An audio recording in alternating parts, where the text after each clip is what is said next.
Hello అండి అందరికీ. మనందరికీ తెలుసు రీసెంట్గా ఏదైతే మనకి అలాగే పాకిస్తాన్కి జరిగిన ఉద్రిక్తతల నేపథ్యంలో టర్కీ అనేది క్లియర్ కట్గా పాకిస్తాన్కి సపోర్ట్ ఇచ్చింది.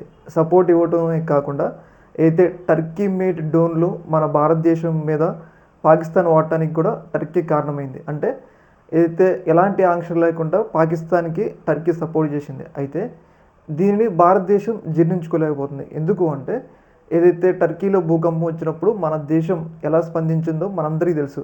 టర్కీలో రెస్క్యూ టీములు పంపి మొట్టమొదటగా స్పందించిన దేశం ఏదైనా ఉందంటే మన భారతదేశం.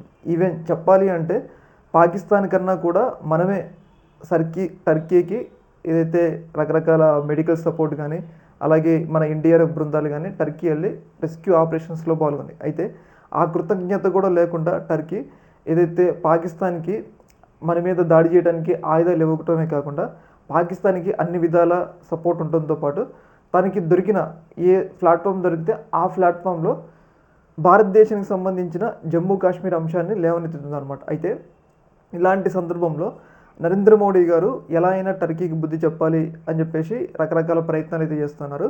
దీనిలో భాగంగా రీసెంట్గా నరేంద్ర మోడీ గారు G7 సమ్మిట్కి కెనడాకి వెళ్తున్నారు. అయితే ఈ సందర్భంగా మార్గ మధ్యమంలో టర్కీ పక్కనే ఉన్న సైప్రస్ దేశానికి నరేంద్ర మోడీ గారు విజిట్ చేస్తున్నారు. సైప్రస్ అనేది చాలా చిన్న దేశం అనమాట. ఇక్కడ టర్కీ ఉంది, ఇక్కడ సైప్రస్ ఉంది. అయితే నరేంద్ర మోడీ గారు ఇప్పుడు సైప్రస్ వెళ్ళటానికి కారణం ఏంటి అంటే టర్కీని కౌంటర్ చేయడానికి.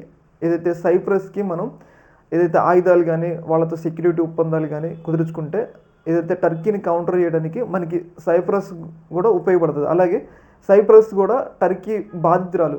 గతంలో సగం సైప్రస్ని టర్కీ ఆక్రమించుకుందనమాట. అయితే ఏదైతే పాకిస్తాన్కి సపోర్ట్గా టర్కీ నిలిచింది కాబట్టి టర్కీకి మనం కూడా వ్యతిరేకంగా దాని చుట్టుపక్కల ఉన్న దేశాల్లో ఏదైతే ఆర్మేనియా కానీ అలాగే గ్రీస్ కానీ ఇప్పుడు సైప్రస్ వీటన్నిటికీ భారత్ ఆయుధాలు ఇవ్వడంతో పాటు వాళ్ళతో సెక్యూరిటీ ఒప్పందాలు కుదుర్చుకోవడం జరుగుతుంది. అంటే ఇదంతా ఏంటి అంటే టర్కీకి స్పాట్ ఫిక్స్ చేస్తున్నారు. నువ్వు కనుక పాకిస్తాన్కి సపోర్ట్ ఇస్తే నేను అంటే భారతదేశం నీ దగ్గరకు కూడా వచ్చి కొడుతుంది అని చెప్పేసి నరేంద్ర మోడీ గారు చాలా ప్లాన్ ప్రకారం కెనడా వెళ్తున్న సందర్భంలో సైప్రస్ని విజిట్ చేస్తున్నారు అని చెప్పేసి మనకైతే అర్థమవుతుంది అనమాట. ఈ యొక్క అంశంలో మీ యొక్క అభిప్రాయం కింద కామెంట్లు తెలియజేయండి. ఓకే మరి, థ్యాంక్ యూ.